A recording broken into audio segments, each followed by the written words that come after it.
तो नमस्कार दोस्तों, मैं हूं अभिनव श्रीवास्तव। स्वागत है आपका स्कैप रोबोटिक्स सेंटर के ऑनलाइन एजुकेशन पोर्टल पर। बहुत सारी मेरे पास रिक्वेस्ट आई और इस बीच में थोड़ा सा बिजी था यूनिवर्सिटी एडमिनिस्ट्रेशन वर्क में, तो उसके रिगार्डिंग बहुत वीडियो लेक्चर्स में बना नहीं पाया। लेकिन जैसे ही मुझे मौका मिला, मैंने अपने जो मेरे व्हाट्सएप पे तमाम बहुत सारे मैसेज थे, बहुत सारे क्वेश्चंस थे और सभी क्वेश्चंस को एक साथ सॉल्व कर पाना इतना संभव नहीं है। कोशिश करता हूं कि रेगुलर बेसिस पर कुछ सिस्टम ऐसा बन पाए कि मैं आपका जितने डेली डाउट्स आते हैं वो मैं रिजॉल्व कर सकूं। मेरा जो रेट है सॉल्यूशंस को प्रोवाइड करने का, वो एक दिन में जो आपके व्हाट्सएप पे या मेल के थ्रू जितने भी क्वेश्चंस आते हैं उनको मैं रिप्लाई करता हूं। लेकिन एटमोस्ट मैं 10 to 15 क्वेश्चन ही रिप्लाई कर पाता हूं क्योंकि काफी कम समय मिलता है मुझे रिप्लाई करने का। कुछ एक क्वेश्चंस ऐसे हैं तो जो मुझे लग जाते हैं कि हाँ, मुझे आपके साथ जो है वो शेयर करनी चाहिए, और उन क्वेश्चंस को लेकर मैं वीडियो बनाता हूं और एक्सपेक्ट करता हूं कि जो है एक कॉमन फिनोमिना या एक ऐसा फिनोमिना जो एक विचारधारा को बनाए या विचारधारा को क्लियर करे किसी चीज की, तो वो ज्यादा से ज्यादा मॉब तक मैं पहुंचा सकूं। तो वैरायटी ऑफ क्वेश्चंस आते हैं। अब तक मान के चलिए कि मेरे ख्याल से 2000 क्वेश्चंस तक जो है वो मैं रिप्लाई कर चुका हूँ। लेकिन उनमें से एक दो क्वेश्चंस ऐसे मुझे लगते हैं कि जो मुझे लगता है कि सबके साथ में शेयर करूं, और उसके लिए मैं वीडियोस लाता हूं। ठीक है, तो वो क्वेश्चंस जो हैं उनमें से दो क्वेश्चंस फ्लिप क्वेश्चंस थे जो मुझे लगा कि आप सबके साथ डिस्कस मुझे करने चाहिए। तो पहला क्वेश्चन एक बहुत इंपॉर्टेंट क्वेश्चन था कि एक इंडस्ट्रियलिस्ट, 2-3 ऐसे स्टार्टअप्स हैं जो काम कर रहे हैं इस समय और उनको टेक्निकली कुछ क्लैरिटी लेनी होती है, तो मुझसे डिस्कस करते हैं। तो एक बार उन्होंने ऐसे क्वेश्चन, अभी 2-3 डेज पहले की बात है, एक क्वेश्चन उन्होंने मुझसे पूछा था कि सर वायबिलिटी बताइए कि कब डीसीएस यूज कर सकते हैं, कब पीएलसी यूज कर सकते हैं। इससे एक क्वेश्चन की संभावना और भी बनती है। वो क्वेश्चन है क्या हम कब डीसीएस यूज करना है, कब स्काडा यूज करना है, कब पीएलसी यूज करना है। तो अभी हम थोड़ा सा इसको गैप देकर पहले ही समझते हैं कि जब वो क्वेश्चन उन्होंने ये क्वेश्चन मुझसे पूछा तो मुझे लगा ये क्वेश्चन ऐसा है जो मुझे बता सकता हूं आपको इस पोर्टल पर। ठीक है, तो बहुत से लोगों को ये डाउट था, तो मैंने कहा इसको ऑन कैमरा सॉल्व कर देते हैं तो ज्यादा अच्छा रहेगा। पहला क्वेश्चन था कि डीसीएस और पीएलसी में कहां पे डीसीएस यूज होना चाहिए और कहां पीएलसी यूज होना चाहिए। तो हमारा इसको मैं लेके आया हूं पहला question, that is the first question. तो फर्स्ट क्वेश्चन क्या है, सेलेक्टिंग द राइट टेक्नोलॉजी। सही टेक्नोलॉजी सेलेक्ट कैसे करें डीसीएस और पीएलसी के बीच में। तो अगर पहले इन दोनों का डिफरेंस जान लेते हैं, नेक्स्ट कभी सेक्शन में स्काडा बताएंगे कि स्काडा और डीसीएस पीएलसी में अंतर, मेरे ख्याल से आपको हर कॉन्टेक्स्ट या हर मटेरियल में आपको अंतर मिल जाएगा।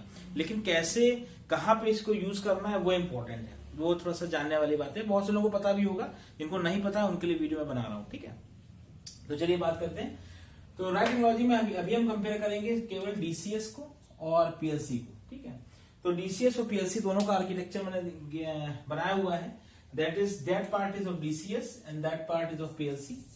PLC मैंने बताया एक शॉर्ट फॉर्म में, एक सीधी सी बात में अगर PLC को मैं डिस्क्राइब करना हो तो क्या डिस्क्राइब करेंगे। PLC क्या होता है, स्पेसिफिक कंट्रोलर्स होते हैं जो किसी स्पेसिफिक काम करने के लिए बनाए जाते हैं, जिसमें कि आपकी प्रोग्रामिंग सिनेरियोज होती हैं। प्रोग्रामेबल, क्योंकि नाम ही है प्रोग्रामेबल लॉजिक कंट्रोलर्स, तो उनको प्रोग्राम किया जाता है। प्रोग्रामिंग लैंग्वेज जो जनरली यूज होती है वो लेडर लॉजिक होती है, तो उसके थ्रू कंट्रोलर्स को प्रोग्राम किया जाता है। अब जरा क्योंकि हमें कंपैरिजन करना है कि कहाँ डीसीएस यूज करना है, कहाँ पीएलसी यूज करना है, तो जल्दी से जरा इसका आर्किटेक्चर को हम देख लेते हैं। सबसे पहले टॉप लेयर पे बिस्क आता है, that is business integrated supervisory control. ये दोनों में आएगा, ये आएगा डीसीएस में भी, ये आएगा पीएलसी में भी। डीसीएस का मतलब डिस्ट्रीब्यूटेड कंट्रोल सिस्टम्स। ठीक है, सबसे पहले टॉप लेयर पे बिस्क ही आएगा, बिजनेस इंटीग्रेटेड सुपरवाइजरी कंट्रोल, जिसमें कि एक यूजर जो है वो एज अ सुपरविजन के लिए रखा जाता है केवल। ठीक है, और वो मशीन्स की माइन्यूट डिटेल्स पर इतना ध्यान नहीं देता, या ऐसा हम कंट्रोल बनाते हैं कि मशीन्स की मिनिएचर या कह सकते हैं माइन्यूट डिटेल्स पर यूजर कंसंट्रेशन ना रहे, वो सिर्फ सुपरवाइज करे। तो दो पीएलसी में भी बिस्क टॉप लेयर पर होगा, यहाँ पर भी बिस्क टॉप लेयर पे है, बिजनेस इंटीग्रेटेड सुपरवाइजरी कंट्रोल। उसके बाद कंट्रोलर सेक्शन आता है, इसमें भी कंट्रोलर सेक्शन आता है। उसके बाद इसमें आता है network and input output operations. ये इसका एक एक्सप्लिसिट लेयर है, दैट इज द, यहां पे ये एक्सप्लिसिट लेयर है किसके लिए, नेटवर्क और इनपुट आउटपुट ऑपरेशंस के लिए। जबकि पीएलसी में कंट्रोलर के बाद बॉटम लेयर में दोनों फील्ड डिवाइसेस और नेटवर्क इनपुट आउटपुट एक साथ डाला जाता है। मतलब यहाँ पे इसकी एक्सप्लिसिट लेयर डीसीएस की तरह नहीं बनेगी। एक्सप्लिसिट लेयर बनने का फायदा क्या है, पहली बात फर्स्ट चीज आती है मॉड्युलैरिटी। मॉड्युलैरिटी अचीव हो जाती है, यहां से मेंटेनेंस इजी हो जाता है। लेकिन प्रॉब्लम क्या है कि जितना भी रिडंडेंसी होती है, ठीक है, रिडंडेंसी जो होती है वो ज्यादा इनपुट आउटपुट सेक्शन में ही आती है, चाहे वो बसेस के फॉर्म में हो, चाहे जैसे भी नेटवर्क टोपोलॉजी के फॉर्म में हो। तो रिडंडेंसी यहां आती है और रिडंडेंसी यहां पर भी आएगी नेटवर्क पर, लेकिन यहां पर क्या है, इसको एक्सप्लिसिट लेयर के टर्म्स में देखा गया है। एक्सप्लिसिट लेयर के टर्म्स में हमने सेपरेट कर लिया है इस लेयर को, इसलिए यहां पर क्या होती है, मेंटेनेबिलिटी थोड़ी इजी होती है,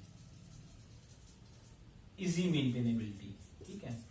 इस यहाँ पे मेंटेनेबिलिटी इजी होती है क्योंकि मॉडुलर अप्रोच को फॉलो किया गया है और network input output sub layer को अपने एक्सप्लिसिट लेयर में आपने डाला है। यहाँ पे क्या है, फील्ड डिवाइस, फील्ड डिवाइसेस जो हजार्डस कंडीशन में आप जो मशीन लगा रहे हो, हजार्डस कंडीशन ऑपरेटिंग मशीन, ठीक है। तो हजार्डस कंडीशन में जो मशीन ऑपरेट करती है उन मशीनों को कहते हैं फील्ड डिवाइस, जो सबसे लोअर लेवल में आता है। यहाँ भी सबसे लोअर लेयर में रखा गया है, यहाँ भी बॉटम लेयर फील्ड डिवाइस की है। लेकिन यहाँ फील्ड डिवाइस के साथ साथ नेटवर्क इनपुट आउटपुट एक साथ इसके एक ही साथ इसमें मर्ज किया गया, मतलब एक ही लेवल में फील्ड डिवाइस भी होगी, नेटवर्क इनपुट आउटपुट डिवाइसेस भी होंगी। ये कब, ये इसीलिए इसका देखा जाए तो ये कब फिजिबल है, इसीलिए कहा गया ये फैक्ट्री ऑटोमेशन एप्लीकेशंस के लिए है। क्यों, क्योंकि यहाँ पे मटेरियल का टू एंड फ्रो या मटेरियल का कम्युनिकेशन जो है वो यहाँ पे ज्यादा इजिली डिपिक्ट हो सकता है। यहाँ पे मटेरियल कम्युनिकेशन के लिए आपको नेटवर्क और फील्ड डिवाइस के बीच में फ्लक्चुएट करना पड़ेगा। तो जहां पे फैक्ट्री ऑटोमेशन चीजें हैं, तो फैक्ट्री ऑटोमेशन के लिए नेटवर्क इनपुट आउटपुट और फील्ड डिवाइस का जो लेयर होगी, लेवल होगा, वो सेम होगा, रादर देन इसमें मॉडुलर अप्रोच में दो अलग अलग लेवल्स में दिखाया जाएगा। तो ऑब्वियस सी बात है, जब लेवल अलग अलग है तो ये क्या होगा, ये आपका कॉस्टली हो जाएगा, इट इज कॉस्टली, ठीक है। क्योंकि मॉडुलर अप्रोच फॉलो की गई है, ज्यादा लेवल्स निकल के आ रहे हैं तो ये कॉस्टली सिस्टम्स होते हैं। ये प्रोसेस ऑटोमेशन एप्लीकेशंस के लिए सुटेबल होते हैं। क्यों, क्योंकि प्रोसेस ऑटोमेशन में क्या होगा प्रॉब्लम, प्रोसेस ऑटोमेशन का एक ये होता है कि इसमें मटेरियल की जो हैंडलिंग होती है वो लेयर बाय लेयर बेसिस पर होती है। इसीलिए ये जो सिस्टम्स होंगे, खासतौर से डीसीएस जो सिस्टम है, वो प्रोसेस ऑटोमेशन एप्लीकेशंस के लिए सुटेबल होंगे। फैक्ट्री ऑटोमेशन के लिए पीएलसी बेस्ड सिस्टम्स एप्लीकेबल होंगे। इसमें एक बहुत बढ़िया तरीके से एक मान के साथ चलते हैं कि एक टर्मिनोलॉजी यूज होती है कि आपका पीएलसी बेस्ड सिस्टम्स में here the fair amount of material movement from machine to machine is employed. Fair amount of material movement from machine to machine, तो यहां मटेरियल मूवमेंट इजी होता है, ठीक है। तो यहां हम कह सकते हैं इसमें easy material movement from machine to machine. क्यों, क्योंकि यहां पे फील्ड डिवाइसेस और नेटवर्क एक ही लेयर पर ऑपरेबल है, यहां पर क्या अलग अलग लेयर पे ऑपरेबल है। तो जहां पे अगर हमें मशीन टू मशीन कम्युनिकेशन भी यहीं से मिल जाएगा, नेटवर्क से मिल जाएगा, और फील्ड डिवाइसेस उसकी फिजिकल टोपोलॉजी बताई किसी मशीन की, तो दोनों एक लेयर साथ में फायदा क्या होगा कि मशीन टू मशीन जो कम्युनिकेशन है वो फास्टर हो जाएगा, इजी हो जाएगा। ये कंपेरेटिवली इसीलिए कहा था सर्टेनली फास्ट जो आपके पीएलसीज हैं, और डीसीएस समटाइम्स स्लो, क्योंकि यहाँ पे एक लेवल के बाद नेटवर्क इनपुट आउटपुट को सेपरेट किया गया है फील्ड डिवाइसेस से। तो फील्ड डिवाइसेस सेपरेट करने से फायदा क्या है, मॉड्युलैरिटी अचीव होगी, इजिली स्केलेबल सिस्टम्स होंगे, डिबगिंग इजिली होगी। यहाँ पे सेम लेवल पर रखा गया, इसके अपने फायदे हैं। इसके फायदे क्या है, इसके फायदे सिंपल सा ये है कि मशीन टू मशीन कम्युनिकेशन एक लेवल पे इजिली अचीवेबल हो जाएगा, ठीक है। तो ये डीसीएस और पीएलसी के बीच में बेसिक अंतर है कि किस मशीन में हमें कहां लगाना है। तो फैक्ट्री ऑटोमेशन इक्विपमेंट्स के लिए, ये फैक्ट्री ऑटोमेशन एप्लीकेशंस के लिए PLC is the best option, और जहां प्रोसेस ऑटोमेशन है वहां पे DCS is the best option, ठीक है। अब हमें अल्टीमेटली अचीव क्या करना है, that is the important. Ultimately achieve क्या करना है हमें, और ऑब्जेक्टिव्स क्या है, किसी भी इंडस्ट्री के बेसिक ऑब्जेक्टिव्स क्या होते हैं। ऑब्जेक्टिव्स वही है पुराने हमारे, क्विक रिस्पॉन्स, हमें अच्छा रिस्पॉन्स चाहिए, क्विक रिस्पॉन्स और फास्टर रिस्पॉन्स चाहिए। दूसरा क्या है, minimize the total cost of plant, plant की टोटल कॉस्ट को कम करना है, टोटल कॉस्ट ऑफ ओनरशिप कहते हैं, टीसीओ कहते हैं इसको। ये सब टर्म्स हैं, ये आपको पता होना चाहिए। जब किसी इंडस्ट्री में जाएंगे तो कोई आपको बताएगा टीसीओ टीसीओ कहेंगे तो आपको पता होना चाहिए टीसीओ क्या है, टोटल कॉस्ट ऑफ ओनरशिप। ठीक है, नेक्स्ट है creation of maintainable and upgradable system, ऐसे सिस्टम जो अपग्रेड हो सकते हो, ऐसा सिस्टम ना हो जिसमें सारी फ्यूचर पर्सपेक्ट को हमने कम कर दिया या खत्म कर दिया, या उससे ज्यादा कुछ नहीं हो सकता, फेरिफेरल डिवाइसेस हम लगा नहीं सकते, ऐसा कुछ नहीं होना चाहिए। तो सिस्टम्स अपग्रेडेबल होने चाहिए, साथ ही साथ मेंटेनेबल होने चाहिए। तो मेंटेनेंस की बात हम करें तो ये मेंटेनेंस किसमें सबसे ज्यादा होगी, डीसीएस में सबसे ज्यादा होगी। ठीक है, तो आपको अपने क्राइटेरिया के हिसाब से चूज करना है कि कहाँ डीसीएस लगाना है और कहां पर हमें पीएलसी लगाना है। और लास्ट वही है, इन दोनों सिस्टम का लगभग मीनिंग में future scope should exhibit by the current tech. तो फ्यूचर स्कोप है मतलब करंट टेक्नोलॉजिकल ट्रेंड में स्केलेबिलिटी इस कदर रखी जानी चाहिए कि वो आगे चल के फ्यूचर स्कोप का रास्ता खोल सके, या आपको लगे करंट टेक में कि फ्यूचर स्कोप इसमें बन सकता है। मतलब ऐसा नहीं है कि अगर कोई सिस्टम, सपोज आपने किसी ऑपरेटिंग सिस्टम को इसमें यूज किया तो ऑपरेटिंग सिस्टम स्केलेबल नहीं है, या वो उसको मॉड्युलरिटी को सपोर्ट नहीं करता, या स्केलेबिलिटी को सपोर्ट नहीं करता, या रिजिड है अपने आप में बहुत, तो वो चीज जो है इसमें देखनी है। तो हमें क्या करना है, बेसिक ऑब्जेक्टिव्स हमारे किसी भी इंडस्ट्री के लिए बेसिक ऑब्जेक्टिव्स हमारे यही है। इन्हीं के हिसाब से हमें डीसीएस और पीएलसी के को चूज करना है, जहां पे फास्ट प्रोसेसिंग चाहिए, फैक्ट्री ऑटोमेशन, मेटेरियल का ट्रांसफर, ऑनबोर्ड चाहिए, नेटवर्क और फील्ड डिवाइसेस का कोऑपरेशन साथ में चाहिए, वहां पीएलसी है। जहां नेटवर्क और फील्ड डिवाइसेस का कोऑपरेशन हमें साथ में नहीं चाहिए, लेवल बाय लेवल चाहिए, और सिस्टम मेंटेनेबल चाहिए, स्केलेबल चाहिए, वो ज्यादा ऑप्शन वहां डीसीएस के साथ अवेलेबल है। डीसीएस एक बड़ा सेपरेबल सिस्टम होता है, पीएलसी अपने आप में थोड़ा शॉर्ट एंड कॉम्पैक्ट भी हो सकता है। ठीक है, पीएलसी के बेसिस में मैंने पहले वीडियो में बताया भी है, पीएलसी में मॉडल पीएलसी आती है, यूनिटी पीएलसी आती है, जैसे आपको पीएलसी का एप्लीकेशन जिस तरह से। लेकिन एक चीज ध्यान रखिएगा कि अगर बहुत बड़ा सिस्टम है तो उसको छोटे छोटे पीएलसी का कॉम्बिनेशन लगाना उतना फायदा नहीं होगा। ठीक है, उसमें होता क्या है कि अगर बहुत सारी मॉडलर पीएलसी आपने लगा दी हैं और जहां पे एक वायबल डीसीएस लग सकता था, लेकिन आपने इसको पीएलसी से ही काम चलाया है, तो कहीं ना कहीं इसकी कॉस्ट ऑप्टिमैलिटी से ज्यादा ही चला जाएगा। ठीक है, तो यहाँ पे ये भी ध्यान रखना है। दूसरी बात, एक क्वेश्चन मुझे पूछा गया था एक सेकंड वर्किंग प्रोफेशनल के द्वारा, ऑनलाइन क्वेश्चन आया था कि एक ड्राइव टेक्नोलॉजीज के बारे में बहुत पढ़ते हैं। ड्राइव टेक्नोलॉजीज कौन कौन सी होती है? ड्राइव का मतलब क्या होता है, किसी को ड्राइव करना, driven by something, by some energy. तो ड्राइव टेक्नोलॉजी कौन कौन सी होती है? वैसे भी हम बता चुके हैं इससे पहले ऑटोमेशन की ट्यूटोरियल में, कितनी तरह की टेक्नोलॉजी होती है भाई। एक होती है हाइड्रोलिक, एक होती है न्यूमेटिक, और एक होती है इलेक्ट्रिकल। ठीक है, तो हमारे इंडिया में ज्यादातर ड्राइव टेक्नोलॉजी यूज की जाती है वो 90% इलेक्ट्रिकल यूज की जाती है, और फिर उसके बचा 10% हाइड्रोलिक यूज की जाती है। न्यूमेटिक बहुत कम यूज होती है। रीजन क्या है कि न्यूमेटिक में एफिशिएंसी के अचीवमेंट में काफी हमें संघर्ष करना पड़ता है, और अचीवमेंट जो है वो एनर्जी का उतना एफिशिएंट हो नहीं पाता न्यूमेटिक्स में। किसी सर्टेन एप्लीकेशन के लिए न्यूमेटिक्स यूजफुल है, वो मैं बताऊंगा आगे चल के कहाँ पे यूजफुल है। बेसिकली अभी हम यहाँ पर इलेक्ट्रिकल ड्राइव, जिसमें कि आप मोटर्स देखते हैं, ठीक है, AC DC stepper motors, induction motors, या जिस तरह की मोटर्स जो हैं वो यूज की जाती हैं, इंडक्शन मोटर्स, सॉरी, तो इंडक्शन मोटर्स यूज की जाती हैं। तो ज्यादातर आपको ड्राइव टेक्नोलॉजी में मोटर्स का योगदान ज्यादा मिलेगा इंडिया में। तो एक जो क्वेश्चन मुझे ये पूछा गया था, देखिए ड्राइव टेक्नोलॉजी के बारे में नेट पे बहुत सारी चीजें अवेलेबल है और बहुत इजिली मिल जाएंगी। क्वेश्चन ये नहीं था कि what is drive technology, question ये था कि जो आपका कैंडिडेट था, वर्किंग कैंडिडेट था, वो शायद मेरे ख्याल से किसी रॉकवेल ऑटोमेशन में काम कर रहा है, उसको ये जानना था कि आखिर ड्राइव टेक्नोलॉजी का बेसिक एक फंक्शनल डायग्राम क्या हो सकता है। अगर कोई पूछे कि आप ठीक है, आप इलेक्ट्रिक स्टेपर मोटर यूज कर रहे हो, कहीं आप जो है इंडक्शन मोटर यूज कर रहे हो, लेकिन प्रॉब्लम क्या है कि वो एक सोफिस्टिकेटेड कंट्रोल मैकेनिज्म है। अगर कोई पूछे जनरल ड्राइव टेक्नोलॉजी ऑपरेबल कैसे होती है, उसके बारे में आप क्या आपकी राय है, कैसे आप उसको बताओगे? तो एक बहुत इंपॉर्टेंट पर्सपेक्टिव, एक छोटा सा डायग्राम देके मैंने समझाया था उसको। ये एक छोटा सा डायग्राम है ड्राइव टेक्नोलॉजी का, कुछ खास नहीं है। सप्लाई आ रही है, सप्लाई के बाद बेसिक एलिमेंट पहला आया इन्वर्टर, इन्वर्टर जो कि पीएलसी से कनेक्टेड है बाई डायरेक्शनल एरो से।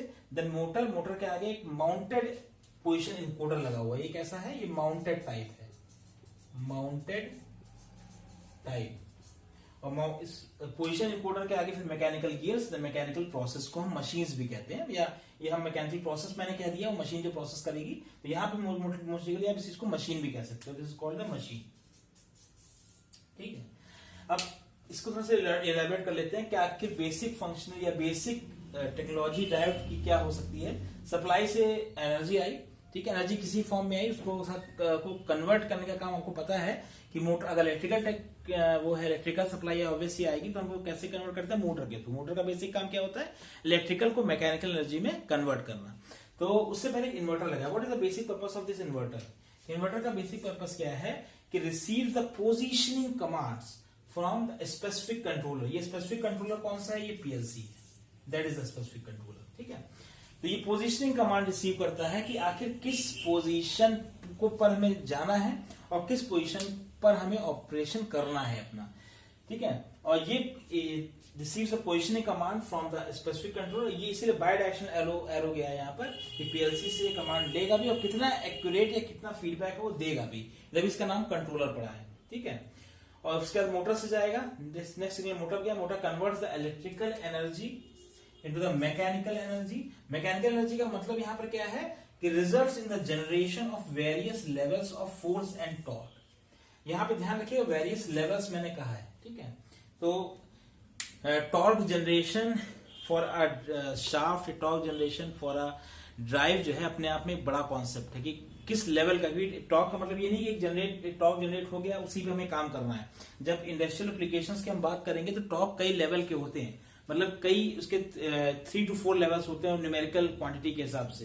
कि अगर इस तरह से डीडीसी शाफ्ट है, अगर direct drive technology direct machine से कनेक्टेड है, डीडीसी यूज हुआ है तो उसका टॉर्क पैरामीटर कैरेक्टरिस्टिक्स क्या होंगे, ठीक है। नॉन डीडीसी है तो क्या होगा, सर्वो है तो क्या होगा, ठीक है। तो उस लेवल का, किस लेवल का आपको जो है टॉर्क और फोर्स चाहिए, ये डिसाइड करता है जो आपका मोटर में जो इलेक्ट्रिकल एनर्जी कन्वर्ट होगी मैकेनिकल एनर्जी। तो मैकेनिकल एनर्जी का मतलब यहाँ पे सिर्फ वर्क से नहीं है, किस लेवल का टॉर्क और फोर्स जनरेट हो रहा है उससे भी है। और किस लेवल का टॉर्क और फोर्स जनरेट होगा डिपेंडिंग ऑन द पोजीशन, वो डिसाइड करेगा पोजीशन इनकोडर। पोजीशन इनकोडर के बारे में लिखा है for positioning the task to know the current position of the drive. For positioning task to know the current position of the drive. तो basically हम यहाँ देख रहे हैं दो चीजें यहाँ पर इंपॉर्टेंट है जो पोजीशनिंग के लिए यूज हुई है। पहला कौन सा है, ये आपका पोजीशन इनकोडर है, दूसरा है इन्वर्टर। तो ये देखिए ये पोजीशनिंग कमांड्स ये भी दे रहा है और ये किस पे दे रहा है, पोजीशन इनकोडर को दे रहा है, जो कि माउंटेड है, किस पर है, मोटर पे माउंटेड है, ठीक है। तो यहाँ पे ये इंपॉर्टेंट है कि पोजीशनिंग पे ज्यादा ध्यान दिया गया है, किस तरह से हम जो अपने फोर्स और टॉर्क को सही जगह पे अप्लाई करें, सही पोजीशन पे अप्लाई करें, जिससे कि हमारा एरर जो है वो कम से कम आए। और यह हम कह सकते हैं, अगर प्रीवियस वीडियोस आपने देखी हैं तो जो एरर होगी, ये जो ई निकलते हैं दैट इज एरर, ये ई जो है कि कैसे कैसे मिनिमाइज हो, और जितना एरर मिनिमाइज होगी उतना ही पीआईडी कंट्रोलर का जो काम होगा वो कम से कम हो जाएगा, ठीक है। क्योंकि ये जो एरर जो है उसको मिनिमाइज करने का काम पीआईडी कंट्रोलर ही तो करता है। ये हम पहले आपको बता चुके हैं। तो ये पीआईडी कंट्रोलर को जितना कम से कम काम दिया जाएगा उतनी फास्ट आपकी प्रोसेसिंग हो जाएगी, ठीक है। और बार बार अगर फीडबैक में एरर आता जाएगा, बार बार उसको मिनिमाइजेशन आता जाएगा, तो पीआईडी कंट्रोलर काम बढ़ता है, उतना ही टाइम ज्यादा लगेगा हमें प्रिसाइज कंट्रोल मिलने में। इसीलिए पोजीशन इनकोडर से पहले इन्वर्टर लगा हुआ है जो कि पोजीशनिंग कमांड इशू करेगा, और इसी पोजीशनिंग कमांड के हिसाब से कितना टॉर्क और कितना किस लेवल का फोर्स लगना है वो पोजीशन कोडर पे लगेगा। ये पोजीशन कोडर भी इसीलिए होता है फॉर पोजीशनिंग टास्क या to know the current position of the drive, ठीक है। उसके बाद देखिए मोटर के बाद पोजीशन कोडर के बाद मैकेनिकल गियर बॉक्स का काम क्या होता है, ये भी इंपॉर्टेंट है। तो गियर बॉक्स का काम है adjust the rotation and the torque. तो यहाँ पे टॉर्क को इतना एम्फेसाइज क्यों किया गया है, क्योंकि टॉर्क जो होता है वो किसी स्पेसिफिक डिस्टेंस पे कितना फोर्स एप्लीकेबल है इसको दिखाता है। कहीं ऐसा ना हो कि एक शाफ्ट है, उस शाफ्ट पे इतनी डिस्टेंस पे कुछ ऐसा फोर्स डाला गया जो ऐसा मूवमेंट जनरेट कर दे जिससे वो शाफ्ट ब्रेक हो जाए, ठीक है। तो ये इस तरह की चीजें नहीं आनी चाहिए। इसीलिए यहाँ पे एडजस्ट क्या करता है गियर, इसलिए बीच में गियर बॉक्स लगाया गया है, ये एडजस्ट करता है रोटेशन एंड द टॉर्क, ठीक है। तो बाकी ये अपने पोजीशन के हिसाब से किसके बीच में है, मोटर और मशीन के बीच में है, तो वही मैंने लिखा है। तो यहाँ पे इंपॉर्टेंट बात क्या है कि अगर एक लेमन भाषा में समझना हो कि ड्राइव टेक्नोलॉजी के बेसिक एलिमेंट्स चाहे इलेक्ट्रिक हो, न्यूमेटिक हो, हाइड्रोलिक हो, इसमें ये चीजें तो लगनी मस्ट हैं। तो ये दिस शुड बी एक आइडियलिस्टिक मॉडल हो सकता है किसी ड्राइव टेक्नोलॉजी का। तो वो जो क्वेश्चन पूछा था उस कैंडिडेट ने, उसका मतलब यही था, उसको एक जनरलाइज्ड पिक्टोरियल प्रेजेंटेशन चाहिए था कि आखिर हम ड्राइव्स को और किसी को एक्सप्लेन करना हो कि ड्राइव्स क्या है। अगर क्वेश्चन आपको इंटरव्यू में पूछा गया व्हाट इज द ड्राइव, तो आपको ड्राइव का मतलब ये नहीं है कि आप उसको स्टेपर मोटर्स, इंडक्शन मोटर्स के बारे में एक्सप्लेन करने लगो। बेसिकली क्या है, अगर हम ड्राइव्स की बात करें तो ड्राइव्स क्या हो सकती हैं, ड्राइव्स वो चीजें होती हैं जो क्या करती है, स्पेसिफिक पोजीशन कंट्रोल को अटेन करने के लिए आपकी हेल्प करती है। अब वो स्पेसिफिक पोजीशन जब अचीव हो जाएगी, उस पोजीशन पर कितना उसके पैरामीटर्स लगने हैं, पैरामीटर्स कौन कौन से होंगे, टॉर्क हो गया, फोर्स हो गया, तो ये टॉर्क और फोर्स पैरामीटर्स हो गए। स्पेसिफिक पोजीशन पे कितने लगने हैं, किस लेवल के लगने हैं, ये डिसाइड करता है एक ड्राइव, इसी को कहते हैं ड्राइव टेक्नोलॉजी। फिर उसको कई तरीके से अचीव कर सकते हैं, हम हाइड्रोलिक्स के थ्रू अचीव कर सकते हैं जहां पे ऑयल यूज होता है, न्यूमेटिक्स में एयर यूज होती है, कंप्रेस्ड एयर्स, और आपका इलेक्ट्रिक ड्राइव्स में आपका इलेक्ट्रिसिटी यूज होती है। तो किसी भी तरीके से अटेनेबल हमारा चीज क्या है, दो चीजें इस पे ध्यान रखनी है। पहले ये पोजीशन सेंसिंग या पोजीशन, सही पोजीशन के बारे में पता लगाना है, सही पोजीशन, और सही पोजीशन पर आपके एलिमेंट्स या पैरामीटर्स को हम अप्लाई करना। जो पैरामीटर्स कौन कौन से हैं आपके, फोर्स एंड टॉर्क में खास तौर से टॉर्क का बहुत ज्यादा योगदान रहता है, क्योंकि उसी टॉर्क से बेंडिंग मोमेंट जनरेट होता है, और उससे अगर सही बेंडिंग मोमेंट जनरेट नहीं हुआ तो वो मशीन के स्पेयर पार्ट्स को नुकसान भी पहुंचा सकता है। दिस इज द, और साथ साथ में रोटेशन को भी नहीं भूलना चाहिए। 3 पैरामीटर्स हमारे पास कौन से हैं, रोटेशन, पहले तो आपको पोजीशन स्पेसिफिक पोजीशन पर आपको क्या अप्लाई करना है, एलिमेंट्स अप्लाई करने हैं, कौन कौन से, टॉर्क, फोर्स एंड रोटेशन, ठीक है। और ऐसे बहुत सी चीजें हैं कि किस लेवल का रोटेशन रहेगा, वो डिपेंड करेगा कौन सी मशीन है, आर्टिकुलेटेड आर्म रोबोटिक्स है, इंडस्ट्रियल रोबोटिक्स है, सिलिंड्रिकल आर्म रोबोटिक्स है, स्फेरिकल आर्म रोबोटिक्स है, सबके लिए अलग अलग होता है। इसके लिए एक मैं टर्म यूज किया था, मैंने पहले बताया भी है, उस टर्म का नाम था जैकोबियन। जैकोबियन ही पॉइंट ऑफ इंटरेस्ट से मैप करता है आपका इनपुट एलिमेंट्स को, कि अगर इतने एंगल रोटेशन होना है आउटपुट पार्ट पे तो कितना आपको टॉर्क और फोर्स लगेगा। तो ये कौन बताएगा, जैकोबियन बताएगा। इसके बारे में प्रीवियस वीडियोस में मैंने डिस्कस किया है। तो ये छोटी छोटी 2-3 बातें हैं। तो मुझे लगा क्वेश्चंस को मैं लगातार सॉल्व कर रहा हूं। आप लोगों के जो बच्चे कभी अंडर ग्रेजुएट, कभी पोस्ट ग्रेजुएट, कभी कभी इंटरमीडिएट के बच्चे भी आते हैं। आजकल रोबोटिक्स के प्रति बहुत ज्यादा सतर्कता लोगों की है, और छोटे छोटे मैं तो काफी कह सकते हैं मोटिवेट हो जाता हूँ कभी, कि मैंने अपने करिकुलम में कभी नहीं सोचा था कि मैं 9th-10th में कभी रोबोटिक्स के बारे में पूछूंगा भी, लेकिन मैं बहुत ज्यादा हैप्पी इस बात से रहता हूँ कि जब मैं, आप यकीन नहीं करोगे कि मोर देन 50-60% बच्चे हाई स्कूल के आते हैं, 9th के आते हैं, जो रोबोटिक्स के बारे में इतना जानना चाहते हैं। तो क्योंकि रोबोटिक्स इज द फ्यूचर, ये आप नो डाउट इसको आप डिनाई नहीं कर सकते कि रोबोटिक्स का कोई फ्यूचर नहीं। रोबोटिक्स का तो यहाँ सबसे ज्यादा फ्यूचर किसी भी देश में, अब हर देश जो है वो इंडस्ट्रियल ऑटोमेशन की तरफ अग्रसर है, और जो नहीं अगर ऑटोमेशन की तरफ ध्यान देगा तो ऑब्वियसली बात है पिछड़ेगा वो चीज। तो इसी के रिगार्डिंग मैं इस चीज के डाउट्स को, कि इंडिया में इसका थोड़ा सा अभी जागरूकता थोड़ी कम है, कन्वेंशनल कोर्सेज के बारे में लोग ज्यादा जल्दी पकड़ते हैं स्टडी के लिए। कन्वेंशनल कोर्सेज से उनको लगता है कि एक सस्टेनेबल जॉब मिल सकती है, लेकिन आगे चल के कोई एक इंजीनियरिंग लाइन जो है कभी भी हाई पावर में नहीं रहेगी। मिक्सचर ऑफ इंजीनियरिंग, जिसे इंडस्ट्रियल ऑटोमेशन की तरफ हम कह सकते हैं, वही आगे इंडिया या किसी भी देश का फ्यूचर है डेवलपमेंट के रास्ते में। तो इसी के लिए मैं ये वीडियोस बनाता रहता हूँ। कई क्वेश्चंस मेरे पास आए, तो उन क्वेश्चंस में से ये क्वेश्चंस मुझे लगा कि मुझे आपके साथ शेयर करने चाहिए। और फर्दर थोड़ा सा आपसे माफी भी मांगना चाहता हूँ कि इतना समय नहीं मिलता मुझे कि मैं आपको इंडिविजुअली डेली वीडियोस बनाऊं, लेकिन जहां तक मुमकिन होता है मैं वीडियोस लेकर आता हूं। और खास तौर से 10, 12, 15 दिन के अंदर जो अच्छे क्वेश्चंस होते हैं, मुझे लगता है आपके साथ डिस्कस करने चाहिए, तो वो मैं डिस्कस करता हूं। और जानकारी के लिए मैं चाहूंगा कि आप लोग ज्यादा से ज्यादा सब्सक्राइब रोबोटिक्स को आप सब्सक्राइब करें, इसके मोटो को फैलाएं, उसको स्प्रेड करें। हम आपकी जानकारी के लिए मैं बता दूं कि हम लोग जो हमारी पूरी टीम है, वो टीम जो है वो कुछ 10% से लेकर 18% तक के ऐसे क्लासरूम प्रोग्राम्स में बच्चों को एनरोल करवाती है जो फाइनेंशियली वीक होते हैं। मैंने आपको मैसेज में भी डाला है, जो फाइनेंशियली वीक होते हैं लेकिन उनके अंदर प्रतिभा होती है कुछ करने की, उनका कोई जस्ट होता है कि कुछ हम करें, तो उनको लिए हम जो है वो रास्ते सारे बनाते चले जाते हैं, जिससे कि पैसे का विरुद्ध उनके बीच में ना आए कि पैसे नहीं थे इसलिए हम डेवलपमेंट नहीं कर पाए। क्योंकि हाँ, लेकिन इसमें ऐसा भी नहीं है कि वो बच्चा, जो हर बच्चा चाहे कि मैं फ्री में पढ़ लूं, this is not the thing. ये होनी भी नहीं चाहिए कोई फ्री की दी हुई चीज कि कभी कोई इज्जत होती नहीं है।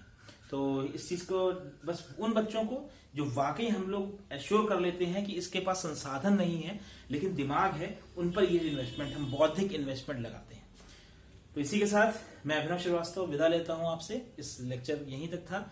आगे कोई भी डाउट हो तो आप मुझे व्हाट्सएप करें, मेल करें। प्रीवियस वीडियोस में मेरी mail IDs, WhatsApp, call, contact number सब दिया हुआ है। इसी के साथ मैं आपसे विदा लेता हूं। नमस्कार।